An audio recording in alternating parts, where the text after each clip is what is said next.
इकरार, कानपुर में प्यार और मनाली में भारी मांग। लेकिन प्रेमी ने प्रेमिका से शादी से इनकार। न्याय की गुहार लगाते पीड़ित युवती पहुंची एसएसपी कार्यालय। गया में प्यार और शादी का झांसा देकर प्रेमी द्वारा एक प्रेमिका के साथ 2 सालों तक यौन शोषण करने का मामला सामने आया है। प्रेमी ने जब कई बार कहने के बाद भी शादी से इनकार किया तो पीड़ित युवती न्याय की गुहार लगाने कानपुर से चलकर एसएसपी कार्यालय गया पहुंच गई। मैं यहाँ पे गया में ही आई थी, सर के पास आई। सर ने भी कोई अच्छा जवाब नहीं, अच्छा रिस्पांस नहीं दिया जिस रिस्पांस के लिए मुझे यहाँ पे आना था।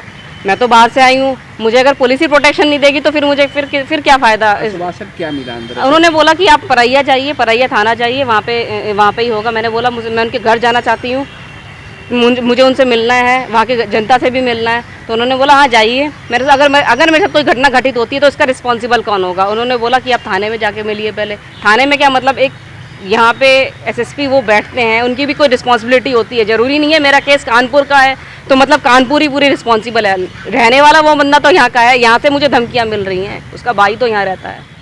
युवक परैया थाना क्षेत्र का मंझार का रहने वाला है। इस संबंध में पीड़िता युवती ने बताया कि मेरे और योगेश कुमार के बीच चलती ट्रेन में मुलाकात हुई थी और फिर दोस्ती प्यार में बदल गई और फिर शादी कर 2 वर्षों से साथ रह रहे थे। कई बार वो मुझे बाहर भी ले गया और गलत काम किया। जब उससे शादी की बात की तो एक दिन योगेश ने मंदिर में मेरी मांग में सिंदूर भी भर दिया और कहने लगा कि तुम मेरी पत्नी हो। योगेश टीटी के पद पर कानपुर में पोस्टिंग था। इसी बीच में योगेश की बच्चे की मां बनने वाली थी। तभी योगेश अपने भाई और जीजा को बुलाकर कानपुर में दया भगवी अस्पताल में मेरे मना करने के बाद भी मेरा गर्भपात करा दिया। राम मंझार गया के रहने वाले हैं, उनसे मेरी मुलाकात ट्रेन में हुई थी। तो उन्होंने मेरे से नंबर एक्सचेंज किया, नंबर लिया। उसके बाद उन्होंने मुझे बहुत से प्यार भरी बातें, मेरे घर पे भी आए, उन्होंने शादी का प्रस्ताव भी रखा कि मेरे फादर भी रेलवे में थे, रिटायर हो गए हैं जो कि, तो हम दोनों रेलवे से हैं, अच्छा रिश्ता बनेगा, ऐसे करके बातें करी। बहुत सी बातें जो कि मैं प्रूफ कर सकती हूँ, बातें करी। उन्होंने मुझे कानपुर बुलाया, कानपुर से वो विंध्याचल लेके गए। वहाँ पे भी उन्होंने मांग भरी और रूम बुक करके उन्होंने मेरा जबरन शोषण किया। उसके बाद सर वो वैष्णो देवी लेके गए, वहाँ पे भी उन्होंने जबरन शोषण किया। पीड़िता ने ये भी बताया कि इधर 1 माह पूर्व जुलाई में मेरे साथ मारपीट कर योगेश कानपुर से ट्रांसफर करवा कर गया आ गया और दूसरी शादी करने को तैयार है। नेचुरली अननेचुरली दोनों तरफ से सेक्स किया। मना करने पे उन्होंने मेरा हाथ भी जलाया, बहुत मारपीट करी, जिसके मेरे पास एविडेंस भी हैं।